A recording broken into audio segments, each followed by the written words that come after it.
आज की इस क्लास में मैं आपको ये समझाने वाला हूँ कि यदि आपके द्वारा कोई फ़ाइल टाइप की गई है, कोई लेटर टाइप किया गया है, उसको किस तरीके से आप फ्यूचर के लिए सेव कर सकते हैं, उसे सुरक्षित कर सकते हैं। तो इसके लिए हमारे पास कई तरीके हैं, हम कई तरीके से अपनी फ़ाइल को सेव कर सकते हैं। पहला तरीका होता है कि फ़ाइल मेनू के द्वारा फ़ाइल मेनू में जा कर के उसको हम सेव कर सकते हैं। दूसरा तरीका होता है ये क्विक एक्सेस टूल बार होती, वहाँ से हम सेव बटन पर क्लिक करके वहाँ से सेव कर सकते हैं। एक तरीका है इसमें क्लोज़ बटन पर क्लिक करके हम इसको सेव कर सकते हैं। और लास्ट तरीका है कि इसको हम शॉर्टकट के द्वारा सेव कर लेते हैं। ठीक है, तो आज हम इन्हीं में से प्रत्येक के बारे में चर्चा करेंगे कि किस तरीके से हम अपनी फ़ाइल को सेव करते हैं। सेव करने में हमने ये देखा कि कई बार स्टूडेंट्स ये गलतियां करते हैं कि अपनी फ़ाइल जो बनाई गई है उनके द्वारा टाइप किया गया मैटर उसको डेस्कटॉप पर सेव कर देते हैं। तो सभी लोग अब आगे से ऐसा बिल्कुल भी नहीं करेंगे। अपने द्वारा बनाई हुई फ़ाइल को एक निश्चित ड्राइव में सेव करेंगे, एक निश्चित फ़ोल्डर में सेव करेंगे, जिससे कि अगर आपके आगे चल कर के विंडो में कोई दिक्कत आती है तो उससे अगर विंडो आपको फॉर्मेट करनी पड़ जाए तो जो आपका डेटा है वो इरेज ना हो, है ना। क्योंकि अगर हम किसी ऑफिस में काम करते हैं तो वहाँ पर डेटा बहुत इम्पोर्टेंट होता है, सब काम वहाँ पर डेटा पर ही बेस्ड होता है। तो वहाँ पर अगर आपका डेटा इरेज हो जाता है तो बहुत ज़्यादा दिक्कत होती है हमको फिर से डेटा को मैनेज करने में, डेटा अरेंज करने में। ठीक, तो अपनी फ़ाइल को आप ना ही डॉक्यूमेंट में सेव करेंगे और ना ही आप उसको डेस्कटॉप पर सेव करेंगे, है ना। अब आपको डेस्कटॉप दिखाते हैं, डेस्कटॉप कहाँ है। अगर जब भी आप सबसे पहले कंप्यूटर को ऑन करते हैं तो ये जो स्क्रीन आपके सामने दिखाई पड़ती है ये आपका डेस्कटॉप है। इसमें आइकन होते हैं ये साइड में और ये एरिया, तो ये आपका डेस्कटॉप कहलाता है। ठीक, उसके पश्चात में अब डॉक्यूमेंट की बात करें तो अगर हम माई कंप्यूटर पर क्लिक करते हैं, ये देखो लिखा है कंप्यूटर, यहाँ पर आप डबल क्लिक करें। डबल क्लिक करने के पश्चात में ये आपके सामने ये खुल जाता है, आपके सामने एक आइकन आते हैं। तो ये आपकी ड्राइव है, C drive, D drive, E drive, जिनमें हम अपने डेटा को सेव करते हैं। इसमें इधर हम देखते हैं लेफ़्ट साइड में ये लिखा हुआ डॉक्यूमेंट, तो इनमें भी हम अपनी फ़ाइल को कभी भी सेव नहीं करते हैं, क्योंकि अगर हमने इसमें विंडो इंस्टॉल किया तो ये डॉक्यूमेंट का डेटा, सी ड्राइव का डेटा, डेस्कटॉप का डेटा, ये सारा हमारा डेटा इरेज हो जाता है विंडो इंस्टॉल करने में। ठीक है, तो यहाँ पर आपको कोई भी फ़ाइल सेव नहीं करनी है। तो अब इसको किस तरीके से हम चेंज करते हैं, फ़ाइल को सेव करते समय लोकेशन कैसे चेंज करेंगे, इसके बारे में भी आज हम इस क्लास में चर्चा करेंगे, आपको समझाने का प्रयास करेंगे कि किस तरीके से लोकेशन को चेंज करके आप अच्छी सेफ जगह पर एक निश्चित फ़ोल्डर में किस तरीके से फ़ाइल को सुरक्षित करना है। तो एक फ़ाइल मैं ओपन करता हूँ और आपको स्टेप बाय स्टेप यहाँ पर आपको दिखाता हूँ। एक फ़ाइल आपके सामने ये ओपन है, ये पहले से टाइप की हुई है। इसमें 4 पेज हैं, आप यहाँ पर देख पा रहे होंगे कॉर्नर में। और इसका अगर नाम देखें तो इसका नाम है डॉक्यूमेंट 3, है ना। और ये फ़ाइल हमारी सेव नहीं है। ठीक है, तो अब हम आपको पहले तरीके से बताते हैं कि फ़ाइल मेनू के द्वारा आप अपनी फ़ाइल को किस तरीके से सेव कर सकते हो। इसके लिए ये लेफ़्ट साइड में कॉर्नर पे एक फ़ाइल लिखा हुआ रहता है ऑप्शन। ये अगर एक बात और आपको स्पष्ट कर दें, यहाँ पर ये जो वर्जन आपका खुला हुआ है ऑफिस का, ये 2010 वर्जन है।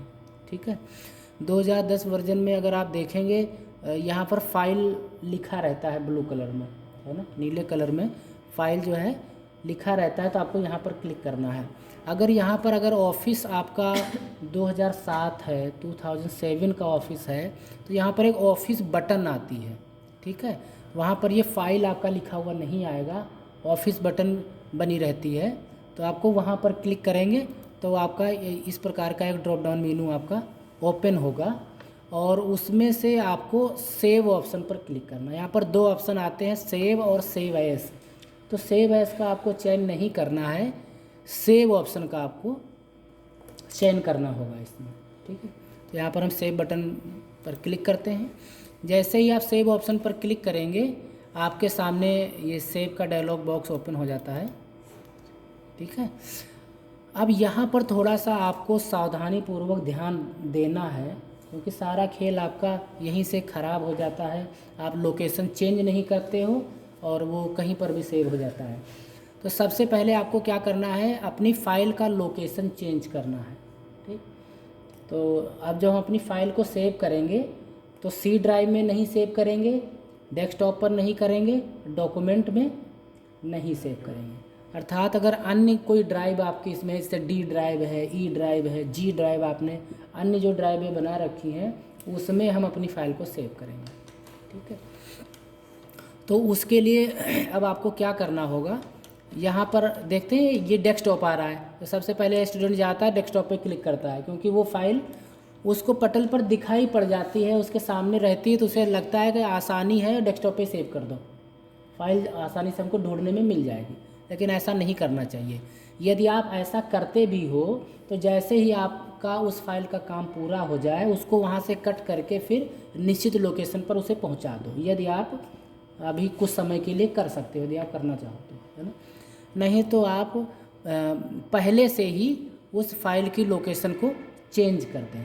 ठीक, तो ये कर्सर आपको ये दिख रहा हुआ है, इसको हम ऊपर से नीचे की तरफ लाएंगे। ठीक, और यहाँ पर एक कंप्यूटर है, इसमें 3 ड्राइव हैं, local disk C, local disk D और लोकल डिस्क ई।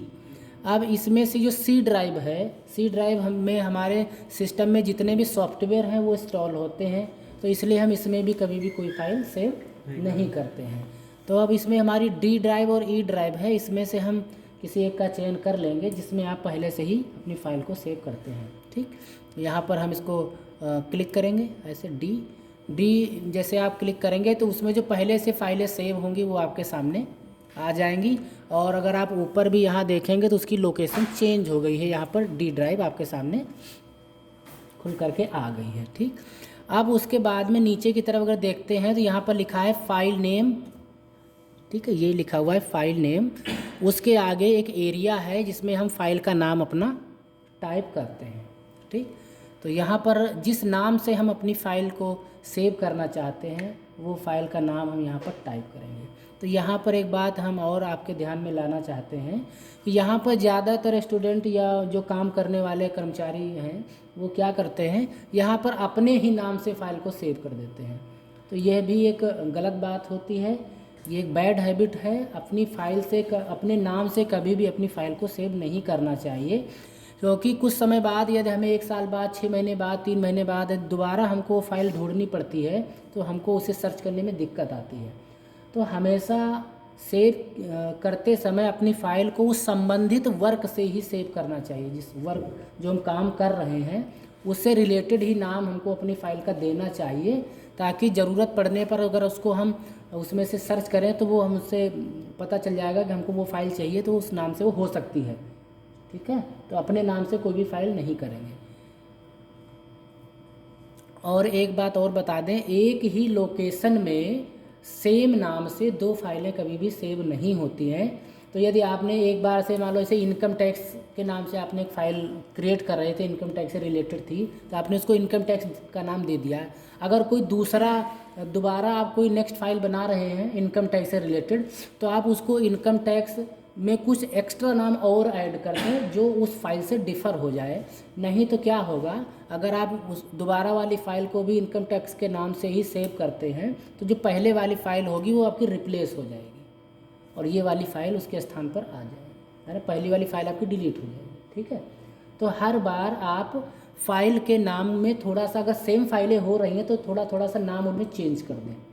ठीक है, नहीं तो क्या होगा, आपकी फ़ाइल पुरानी वाली डिलीट हो जाएगी, रिप्लेस हो जाएगी इस वाली फ़ाइल से। ठीक है, तो ये भी ध्यान रखेंगे, लोकेशन का ध्यान रखेंगे। ठीक, और एक बात आपको ध्यान रखनी है कि जब भी आप एक टाइप का काम कर रहे हैं तो उसका एक अलग से फ़ोल्डर क्रिएट कर लें इसमें, और एक टाइप की फ़ाइलें आप एक ही फ़ोल्डर में रखें। उस फोल्डर का नाम उसका एक अलग से क्रिएट करें, जैसे इनकम टैक्स है तो इनकम टैक्स फोल्डर का नाम दे दिया, और जब भी सेव करें तो इनकम टैक्स वाले फ़ोल्डर में ही करें, रिलेटेड फाइल इनकम टैक्स वाले फ़ोल्डर में करें। ठीक है, तो जब भी आपको ज़रूरत पड़ेगी इनकम टैक्स का फ़ोल्डर ओपन करेंगे, उससे रिलेटेड आपको फाइल उसमें से मिल जाएंगी। ठीक है, तो अब हम आपको यहाँ पर बताएंगे कि सेव करते समय फ़ोल्डर कैसे बनाएंगे, लोकेशन कैसे चेंज करेंगे और फाइल का नाम कैसे हम निश्चित करेंगे उसका फाइल का नाम कैसे हम देंगे। तो जैसे ही हम यहाँ पर ये सेव का डायलॉग बॉक्स आपके सामने ओपन होता है, यहाँ पर अगर आप देखेंगे कि यहाँ पर एक ऑप्शन आ रहा है न्यू फोल्डर, ठीक है। तो यहाँ पर जैसे ही हम न्यू फोल्डर ऑप्शन पर क्लिक करेंगे तो आपके सामने ये फोल्डर बन करके आ जाएगा, ठीक। ये सेलेक्ट है तो यहाँ पर हम इसका नाम चेंज कर देंगे।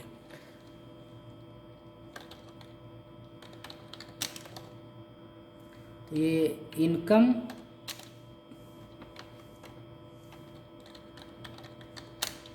और टैक्स इसका नाम हम देते हैं, अब इसको एंटर कर देंगे। अब हमको इस फोल्डर के अंदर फाइल सेव करनी है तो पहले हमें फोल्डर के अंदर एंटर करना होगा, ठीक है। और इसको ओपन करेंगे। अब यहाँ पर अगर आप लोकेशन देखोगे तो इस समय हम माई कंप्यूटर में लोकल डिस्क डी ड्राइव में है और डी ड्राइव में एक इनकम टैक्स का एक फ़ोल्डर है, उसके अंदर है हम, ठीक है। अब यहाँ पर हम अपनी फ़ाइल को सेव करेंगे, इसको नाम देंगे, ठीक है। तो नाम अगर आप इनकम टैक्स देना चाहते हैं तो इनकम टैक्स 2020, इनकम टैक्स की फाइलें आपको हर साल बनानी होगी तो उनमें ईयर आप जैसे डाल दो तो थोड़ा सा अलग हो जाएगा आपका, ठीक है। इस तरीके से करेंगे और लास्ट में यहाँ पर सेव बटन है, इस सेव बटन को हम इस पर क्लिक कर देंगे तो आपकी फ़ाइल जो है वो इनकम टैक्स 2020 के नाम से सेव हो जाएगी। अब आपको कैसे पता चलेगा ये फ़ाइल हमारी सेव हो गई है कि नहीं हो गई है, तो इसके लिए आपको क्या करना है, ये एक टाइटल बार है आपके सामने दिख रहा है, ये सबसे ऊपर टाइटल बार होता है। यहाँ पर देखेंगे आपकी फ़ाइल का नाम आपको यहाँ पर शो करेगा, जिस नाम से आपने अपनी फ़ाइल को सेव किया है। यहाँ पर लिख के आ रहा होगा इनकम टैक्स 2020, ठीक है। इससे ये स्पष्ट होता है कि जिस नाम से आपने फ़ाइल को सेव किया है वो फ़ाइल आपकी सेव हो गई है, ठीक है। अब यहाँ पर एक और दिक्कत आती है, जो न्यू लर्नर स्टूडेंट होते हैं उनके लिए एक समस्या और आती है।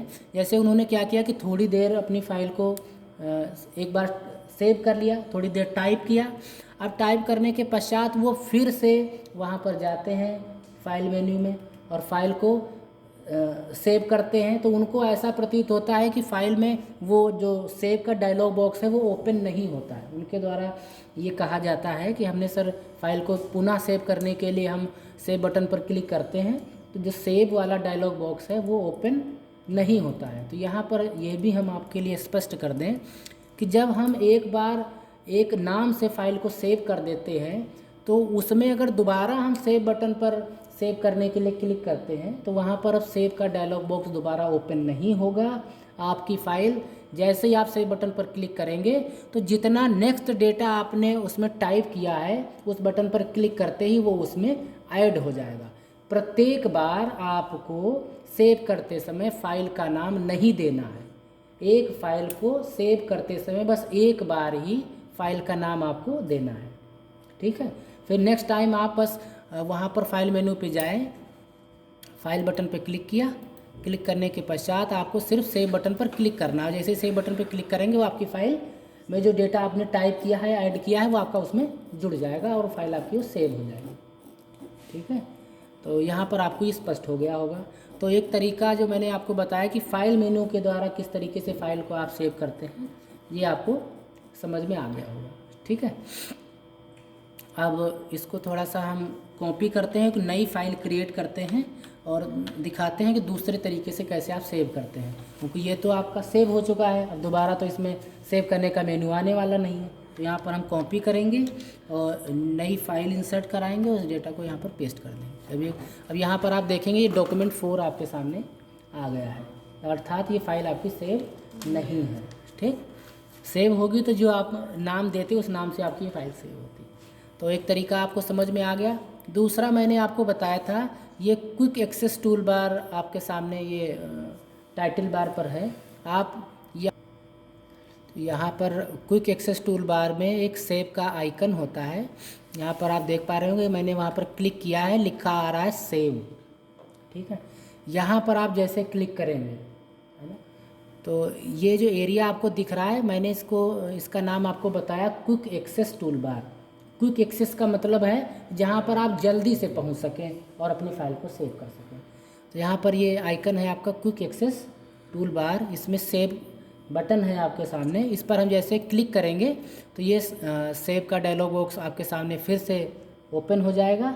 और यहाँ पर आप सबसे पहले वो ऊपर देख लें कि हमारे सामने लोकेशन कौन सी ओपन है। यदि वही लोकेशन ओपन है जिसमें आप फाइल को सेव करना चाहते हैं तो आप यहीं पर फाइल का नाम चेंज कर दें, नहीं तो आप पुनः लोकेशन में फिर से जाएं और नई लोकेशन को सेट करें जहां पर आप अपनी फ़ाइल को चेंज करना चाहते हैं। जैसे मैं इस इनकम टैक्स वाले ऑप्शन में अपनी फ़ाइल को नहीं सेव करना चाहता, इस फोल्डर में नहीं सेव करना चाहता, लेकिन हम डी ड्राइव में ही सेव करना चाहते हैं क्योंकि हम अपनी सभी फाइलें डी ड्राइव में ही सेव करते हैं। ठीक, तो क्या करेंगे, एक तरीका है कि हम यहाँ से आएँ, डी ड्राइव पे क्लिक कर दें, नहीं तो ये डी ड्राइव का ऑप्शन यहाँ दिख रहा है, यहाँ पर आप क्लिक कर दो तो आप रिवर्स डी ड्राइव में आ जाओगे, है ना। और आप दोबारा कोई नया फ़ोल्डर क्रिएट करना चाहते हो तो नया फ़ोल्डर क्रिएट कर लो। नया फ़ोल्डर क्रिएट करने की शॉर्टकट Ctrl+Shift+N से मैं इसको एक बार डिलीट करता हूँ और अपने कीबोर्ड से आपको दिखाता हूँ किस तरीके से नया फ़ोल्डर क्रिएट करते हैं उसकी शॉर्टकट। तो मैंने यहाँ पर क्लिक कर दिया और अपने कीबोर्ड से Ctrl+Shift और N बटन प्रेस करेंगे, ये आपके सामने ये फ़ोल्डर बन करके आ जाएगा। और ये हाईलाइट है, आप इसका चाहें तो तत्काल नाम चेंज कर सकते हैं, यदि आप इसका नाम नहीं चेंज करना चाहते हैं तो इसी नाम से भी इसका नाम रख सकते हैं, यही नाम भी आप इसका रख सकते हैं। अगर यही नाम आपको पसंद आ रहा है न्यू फोल्डर 3 तो आप इस पर एंटर कर दें, ये आपका हो गया। यदि सपोज़ करो किसी कारणवश ये एंटर हो गया, भूल से हो गया था, आपको इसका नाम चेंज करना है तो इस पर क्लिक कर दें और जैसे इस पर क्लिक करें उसके पश्चात कीबोर्ड की मदद से आप इस पर F2 कीबोर्ड की मदद से इसमें F2 बटन है ना, फंक्शनल की में आप देखेंगे कि F2 बटन होती है, उस F2 बटन को प्रेस करेंगे तो ये रीनेम हो जाएगी, रीनेम के लिए फिर से ओपन हो जाएगा और यहाँ से आप इसको नया नाम दे सकते हैं। ठीक है,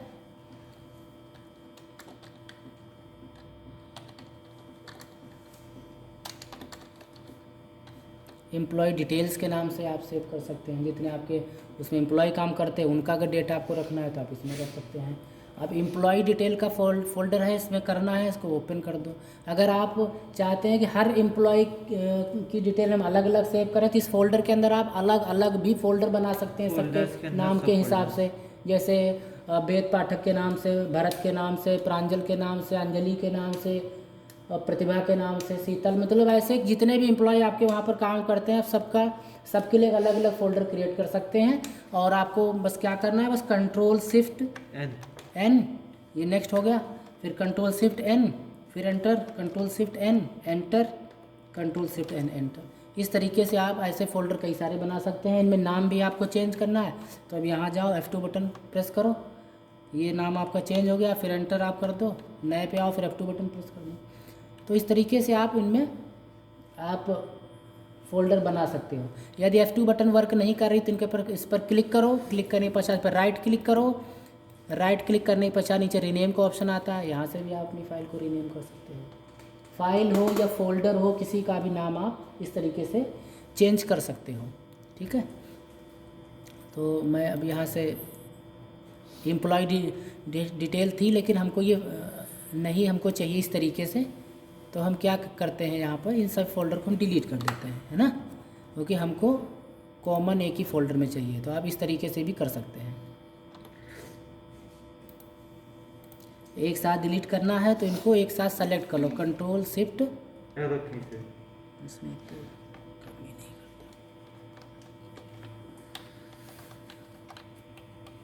नहीं करता, इसमें वर्क नहीं कर रहा माउस।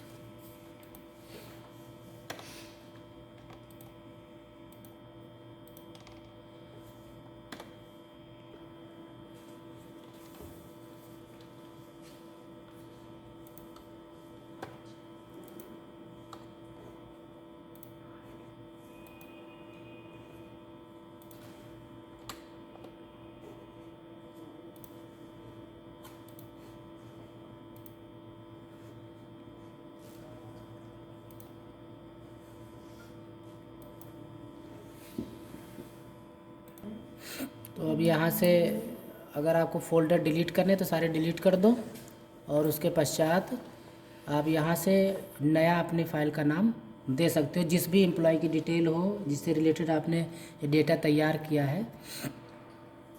जैसे शीतल, शीतल के नाम से एक एम्प्लॉय हैं आपके यहाँ पर वर्क करते हैं, आपने नाम यहाँ पर दे दिया और लास्ट में आपको सेव बटन से क्लिक करना है और आप देखेंगे यहाँ पर शीतल नाम से आपकी फ़ाइल सेव हो गई है। ठीक है, ये शीतल नाम से आपकी फ़ाइल सेव हो गई है। तो ये दो तरीके आपको समझ में आया कि फ़ाइल मेनू से कैसे सेव करते हैं और क्विक एक्सेस टूल बार से किस तरीके से सेव करते हैं। अब हम आपको बताते हैं कि क्लोज़ बटन से किस तरीके से अपनी फ़ाइल को आप सेव कर सकते हैं। तो एक बार इसको डेटा को कॉपी करेंगे न्यू फाइल और इसको पेस्ट करेंगे और ये कॉर्नर पर एक रेड बटन है, इसको क्लोज़ बटन के नाम से। इस रेड बटन पे जैसे ही हम क्लिक करेंगे उसके पश्चात हमारे सामने आइकन ओपन होकर के आएगा और उसमें से फिर हम अपने हिसाब से फ़ाइल को सेव करेंगे। देखते हैं किस तरीके से। ये फ़ाइल हमारे सामने सेव नहीं है क्योंकि इसमें फ़ाइल सेव इस नाम से हमने कोई फ़ाइल सेव नहीं कर रखी है। तो क्लोज़ बटन पर जैसे ही आप क्लिक करेंगे आपके सामने ये ऑप्शन आपके सामने डायलॉग बॉक्स टाइप का ओपन होकर के आता है और इसमें लिखा है do you want to save change you made to document. क्या आप अपने डॉक्यूमेंट में इसको जो सेव चेंज करना चाहते हो? तो यस करना चाहते हो, करना है। अगर आप उस फाइल को सेव करना चाहते हो तो सेव बटन पे क्लिक करना है। इसको बिना सेव किए यदि आप इसको बंद करना चाहते हो तो इसको डोंट सेव करना है और इसको कैंसिल कर देंगे तो ना ही सेव होगी ना ही ये फ़ाइल आपकी क्लोज़ होगी। ठीक है, तो हम इस फाइल को अगर सेव करना चाहते हैं तो सेव बटन पर क्लिक कर देंगे। फिर उसी तरीके से डायलॉग बॉक्स आपके सामने ओपन होगा और इसको जो नाम आप देना चाहें इस फाइल को दे सकते हैं। अभी तो हमने आपको दो तरीके से बता दिया है फ़ाइल को कैसे सेव करते हैं। अब इसको हम यहीं से कैंसिल करते हैं। ठीक है, अब एक लास्ट जो आपका तरीका है शॉर्टकट के द्वारा, उसके लिए हम क्या करते हैं, कंट्रोल एस बटन प्रेस करते हैं शॉर्टकट से इस्तेमाल करने के लिए। तो कीबोर्ड से कंट्रोल बटन और एस एक साथ प्रेस करेंगे तो फिर ये सेव का डायलॉग बॉक्स आपके सामने ओपन हो जाएगा और यहाँ पर आप जो नाम चाहें वो नाम आप दे सकते हैं। जैसे वेद पाठक एम्प्लॉय हैं आपके यहाँ पर, स्टेनो है तो स्टेनो नाम दे देंगे यहाँ पर और सेव बटन पर क्लिक कर देंगे। यहाँ पर आप देखेंगे वेद पाठक स्टेनो के नाम से ये फ़ाइल आपकी सेव हो चुकी है। ठीक है, तो जब भी अब अगर आगे आप इसमें कुछ भी टाइप करते हैं तो आप उसके आगे टाइप करेंगे और शॉर्टकट आपको मैंने बताया कंट्रोल एस करेंगे, आपकी फ़ाइल सेव हो जाएगी। या क्विक एक्सेस टूल बार में जाएंगे, वहाँ से भी ये जो क्विक एक्सेस टूल बार में जो ये आइकन आपके सामने दिख रहा है यहाँ से सेव हो जाएगी। या फाइल मेनू पे क्लिक करके सेव बटन पे क्लिक करेंगे तो ये इस तरीके से आप अपनी फ़ाइल को सेव कर सकते हैं। तो आशा करते हैं आज की क्लास जो आपके टाइप किए गए मैटर को, लेटर को किस तरीके से भविष्य के लिए हम सुरक्षित करते हैं और उसके क्या क्या तरीके हैं सेव करने के, ये आपको समझ में आया होगा। मिलते हैं कल आपसे एक नए क्लास में एक नए टॉपिक के साथ।